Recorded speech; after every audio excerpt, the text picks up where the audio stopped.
Greetings, YouTube. First and foremost, I hope you guys are having a wonderful day. My name is Utangled, and it's time for the PCL transactions that we're going to be doing. So I decided to blow out all my transactions, make sure my team is much better, and I'm much happier with it right now. You can see all of them right here on the screen, but I'm going to go more in depth on what switches I made, even though you can see them, and mainly why I did them. Let's get right into that. First, I gotta say this outright. I wasn't a huge fan of the team. It wasn't bad. It's just I don't know. Either I wasn't working really well with it, or it just wasn't meshing well together. It was one of those things, but it just was not working. I felt like it required a lot of setup as well. And now my team is much more aggro, I feel like, and that's my playstyle that if it's a bit better rather than setup all the time. But yeah, we are going to be dropping Genesect. We're going to be dropping the Mega Gardevoir, the Latios, and the Salazzle. And we are going to be picking up the Naganadel. We're going to be picking up Naga. We're going to pick up the Mega Diancie, Celesteela, and Moltres. Now, if that is not some scary trades, I don't know what it is. Naganadel, Mega Diancie, Celesteela is a fucking monstrous core.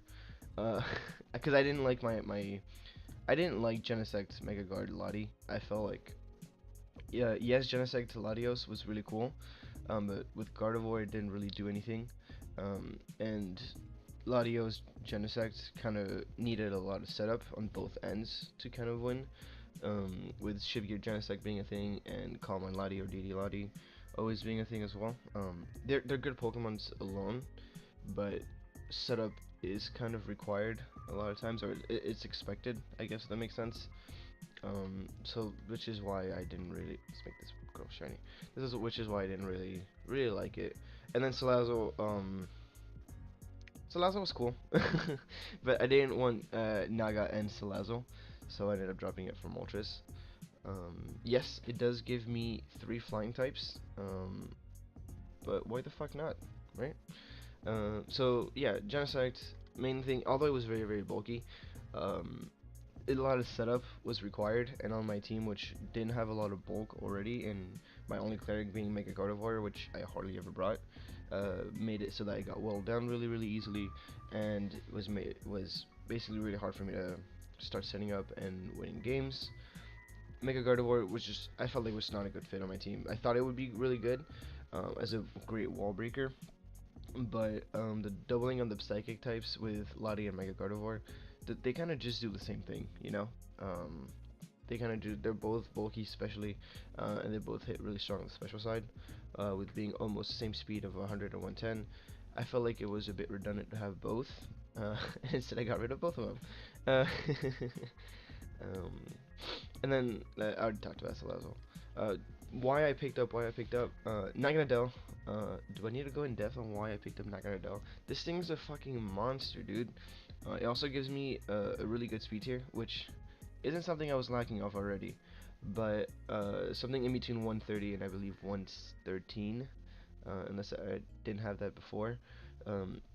This thing with the beast boost, I could get a speed boosting, and it outspeeds anything that's not that's scarfed, that's base 120 and under, which is really good because it could counteract to any scarf revenge killers, which is awesome.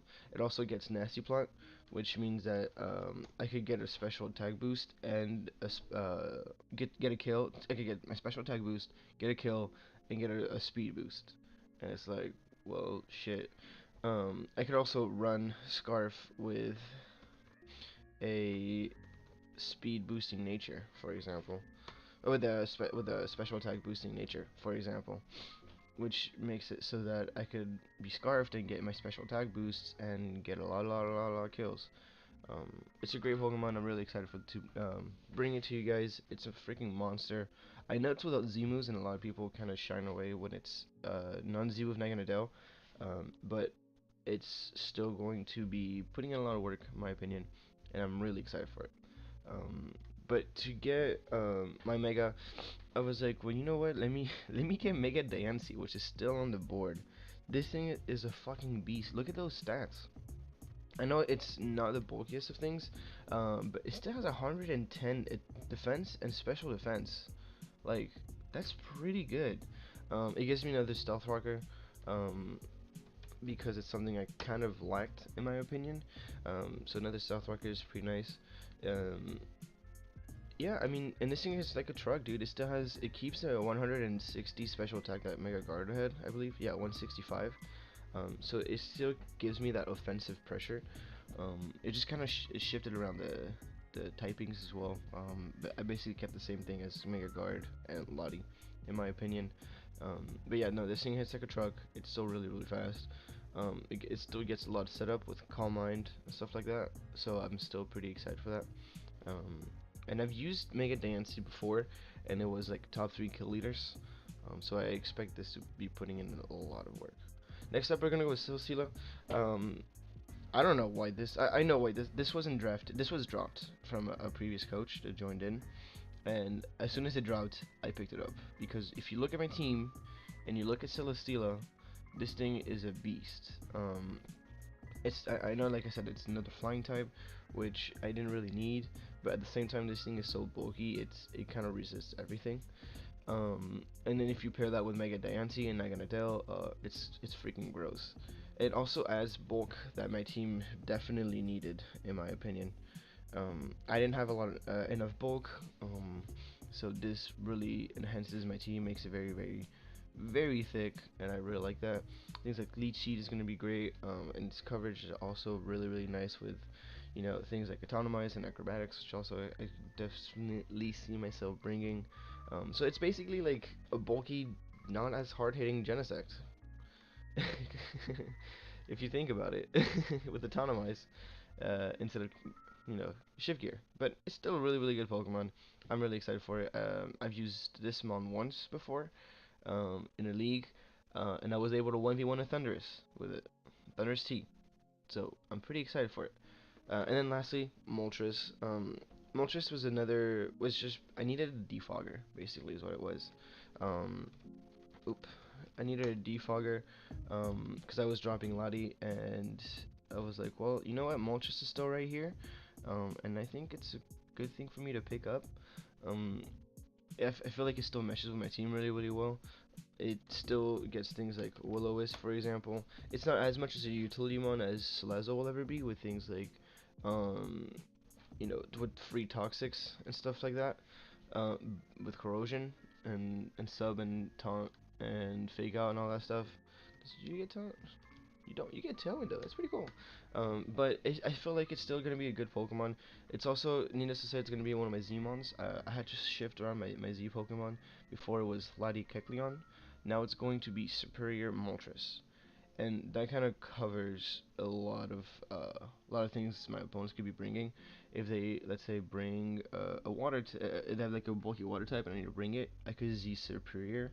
Or if they need to, if they have like a bulky grass type, or they have a bulky whatever, I'd be able to break it pretty easily. Is what I'm trying to say with the coverage of flying, or with the coverage that Serp and Moltres offer. It does get really good recovery with Morning Sun, as well as Roost, which is pretty good. I can't type today, guys. I'm sorry. Fuck it. Um, also gets Hurricane and Heat Wave, which I will be facing the water-based team on this coming up weekend, and I'm gonna be facing the sun-based team next week. So those things are gonna come in handy with Morning Sun and Hurricane. Stuff like that. It also gets Pivot with U-Turn, which is also really good. My team kind of needs that because I could pivot it into Celesteela, or I could pivot it into Naga, Diancie, or any of the other mons on my roster. So yeah, I'm really excited for this Pokemon. I haven't used Moltres before. Also, Flame Body, shoutouts to that. I haven't used Moltres before, but I'm very, very excited. I feel like this team makes these traits, sorry, make my team so much more threatening. I still keep that bulk that I wanted, but also have that threatening power without having to set up, and that's very, very important, I feel like. And I forgot to mention this, but huge shoutouts and huge thanks to both JB and Dai. Those were both the ones that helped me with the trades. JB was the one that recommended me, yo, Celestial still on the board, dude. Why haven't you not grabbed it yet? So yeah, shoutouts to these dudes, and they've been having me built every week. and I can't thank them enough. Yeah, that's gonna be for the trades. I will see you guys on the next video, which will be versus the Devious Dittos. I'm sure it's gonna be a really good game. I'm really excited for that. But yeah, talk to you guys next time. Peace.